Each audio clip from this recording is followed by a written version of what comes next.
বলছি আমাদের রাজ্যের হাজার হাজার ছেলের চাকরি বাইরের থেকে এসে জাল সার্টিফিকেট বানিয়ে আমাদের এই রাজ্যে যেভাবে জাল সার্টিফিকেট করে বাইরের স্টেটের ছেলেরা যেভাবে আমাদের এখানে আমাদের রাজ্যের ছেলেদের চাকরি খাচ্ছে, এই লড়াই চলবে, আমাদের এই লড়াই চলবে, বাংলা পক্ষের এই লড়াই চলবে। কিন্তু অন্যান্য রাজ্যের বাঙালিরা অসুরক্ষিত বোধ করছে। না, একদমই না। জাল সার্টিফিকেট বানিয়ে আমাদের হকের চাকরি খাচ্ছে ভিন রাজ্যের ছেলেরা, আমাদের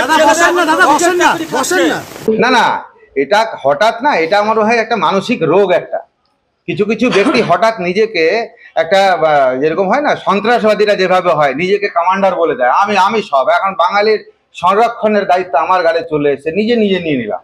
আজকে হঠাৎ আমি মনে করি যে আমি এখন বিহারিদের রাজা, আমি ছাড়া বিহারিরা নড়বে না। এটা তো হতে পারে না। আমরা একটা সংবিধানের মানে হ্যাঁ, ওর বিরুদ্ধে আমরা আছি, তাকে মেনে আমরা চলি। আইন কানুন আমাদের সবার জন্য আছে।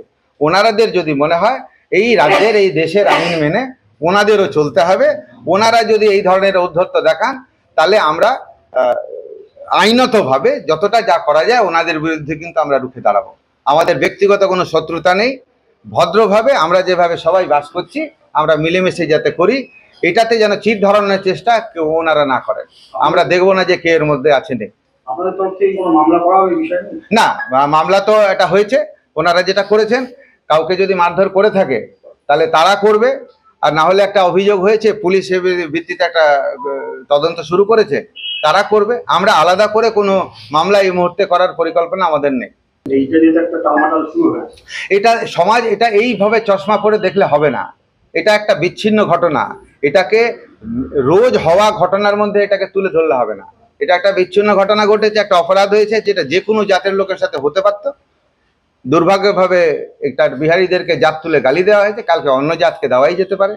এটা আমরা জাত বাঙালি বিহারী হিসাবে দেখছি না। যে দুষ্কৃতীরা এই কাণ্ড ঘটিয়েছে তাদের বিরুদ্ধে আইনে, আমাদের দেশের আইনে যা ব্যবস্থা নেওয়া দরকার, এখানকার প্রশাসকরা সেটা নিয়েছে, আমরা তাতে সন্তুষ্ট। এটাকে আমরা আর টেনে নিয়ে যেতে চাই না। আগামী দিনে আশা করি সবাই আমরা মিলেমিশে ভালোভাবে থাকবো। কেউ যদি এই ধরনের উৎপাত করার চেষ্টা করে তখন দেখা যাবে, আমরা কিন্তু রুখে দাঁড়াবো। আমরা এটাকে চুপচাপ মাথা নিচু করে মেনে নেওয়ার পাত্র না।